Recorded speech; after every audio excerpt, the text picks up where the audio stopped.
Welcome home!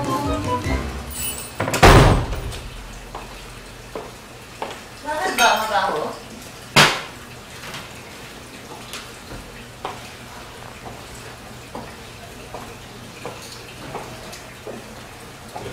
Beshi, kaharang ka sa TV.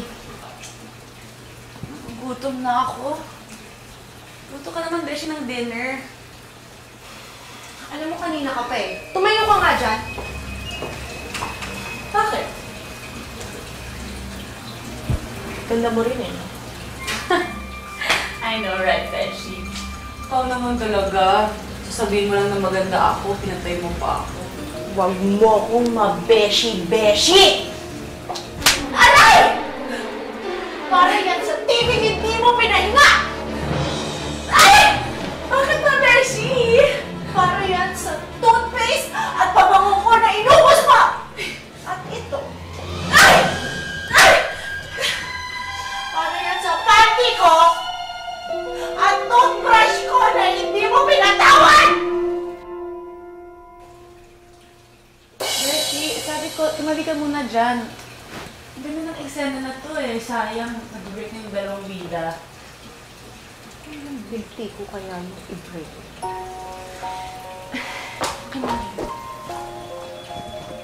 Pwede ba? Pagod ako. Break muna tayo. Sorry, Beshi.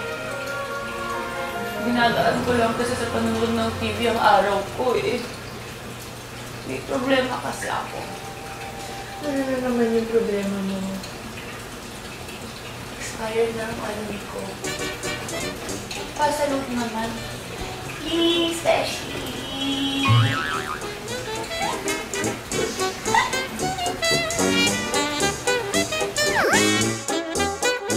Hindi tumalabang silent treatment kay Lily, dear Uge.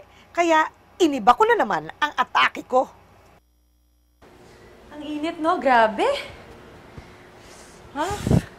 Mainit ba? Ang presko-presko kaya. Can you imagine? Walang naka-on na electric fan or aircon whatsoever, pero ang lamig-lamig pa rin. Ano ba yung binabasa mo? Ah, ito? Naku, magugustuhan mo to. Classified ads. In fairness ang dami na palang job openings ngayon. Kaya kung gusto mo talaga maghanap ng trabaho, makakahanap ka! Pero, if you just look,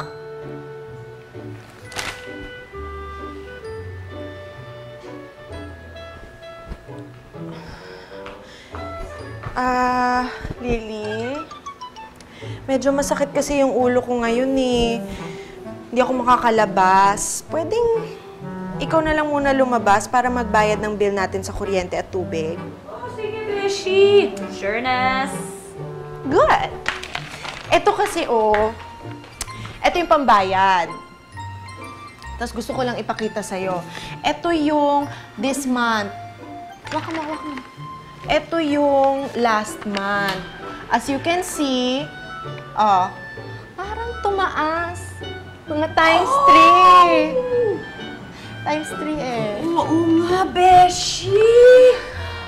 Alam mo, baka may nakakonect na jumper sa'yo. Grabe talaga mga tao ngayon, no?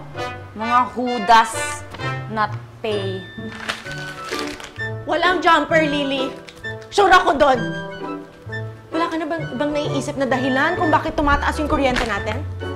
Ay, alam mo, ang hiling mo kasi sa hot water, sa water heater, dapat tigil-tigilan mo din yan pag may time, di ba, para bawas kuryente.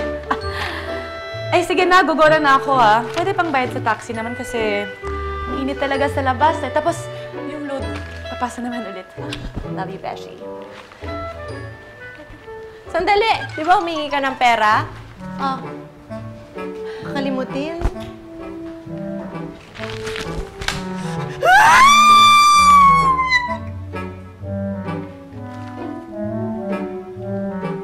Relax. Kaya ko to. Ganda lang.